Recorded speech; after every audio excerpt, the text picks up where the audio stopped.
Ça me fait toujours rire un peu quand des gens font « Mais c'est exigeant ce film, hein? C'est complexe. » Mais non, c'est très très très simple, mais j'ai tordu des trucs, j'ai mis des excentricités ici et là, et puis c'est un peu ça le cinéma. Des fois ça part de très grandes idées complexes et on les simplifie, mais le contraire est aussi vrai.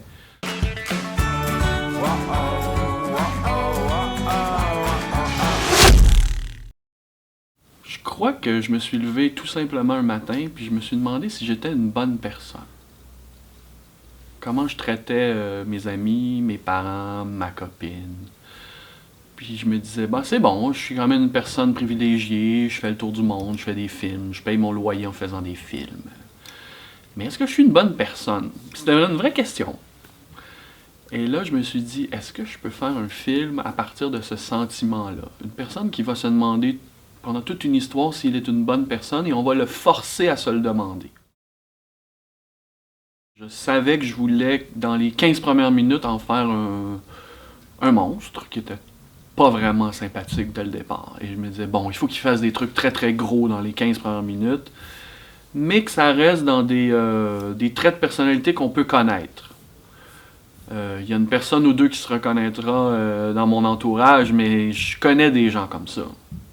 Donc le film débute avec une scène archi banale où on va s'acheter des fringues dans une boutique de fringues et puis on donne des problèmes à la pauvre petite préposée parce qu'elle nous a demandé notre adresse courriel pour nous envoyer des mails.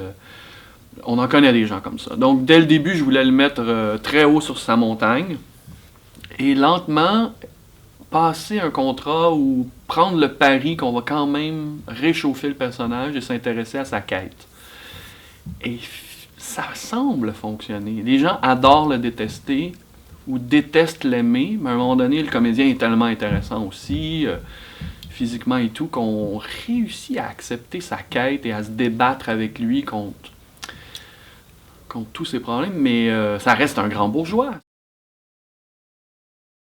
Je voulais surtout pas faire un film casse-bourgeois. Dès qu'on met des gens riches ou des bourgeois à l'écran, le jeu c'est de les détruire. Toujours, toujours, toujours. Buñuel faisait ça, puis c'était drôle et c'était extraordinaire. Mais sinon, c'est toujours, bon, on a des riches, comment on pourrait bien... je vais les détruire dans mon film. C'est souvent comme ça. Moi, je me suis dit, mais non, c'est un riche. Il y a des problèmes de riches. Les riches ont tout simplement d'autres catégories de problèmes. On leur donne pas leur film. Est-ce que je peux seulement les regarder à la hauteur où ils sont, avec leurs problèmes à eux? Je voulais un personnage, un acteur mythique. Et dans le cinéma québécois, ben on est un petit milieu, c'est quand même, on se connaît relativement tous, on n'a pas un star system. Je veux dire, les gens les plus célèbres chez nous, on est à un coup de téléphone ou un mail de leur parler. Il n'y a pas de figure hyper sacrée. Donc je me disais, je vais aller me trouver un acteur célèbre qui est un mythe pour nous, les cinéphiles québécois. Donc Denis Lavant n'était pas mon tout premier choix, mais quelqu'un comme ça. Et un jour, ça m'a frappé. Je dis, bon, Denis Lavant, Carax, tout le monde le connaît chez les cinéphiles québécois, mais on a l'impression qu'il est inatteignable, qu'on ne peut pas le rejoindre. Ce qui est complètement faux. Les acteurs français sont tout aussi rejoignables que les acteurs chez nous. Et là, j'ai fait, waouh, bon, lui, il a un vernis mythique. Je vais lui foutre une espèce de costume improbable, un lieu improbable. Et ce sera le moment dans le film où on sort d'une certaine réalité et où on commence à délirer. C'est pas un film qui est drôle à se taper sur les cuisses. Il y a personne dans les salles qui se tape sur les cuisses. Moi, je trouve ça quand même assez drôle parce que j'arrive pas à prendre le film comme un grand pensum sérieux. J'ai lu dans des endroits là où le film a peut-être été moins bien lu. Drame existentiel ou thriller existentiel. Et là, je me dis, mais merde, si on regarde ce film-là au tout premier degré, c'est... Je sais pas, je suis pas certain que c'est très dramatique ni très profond.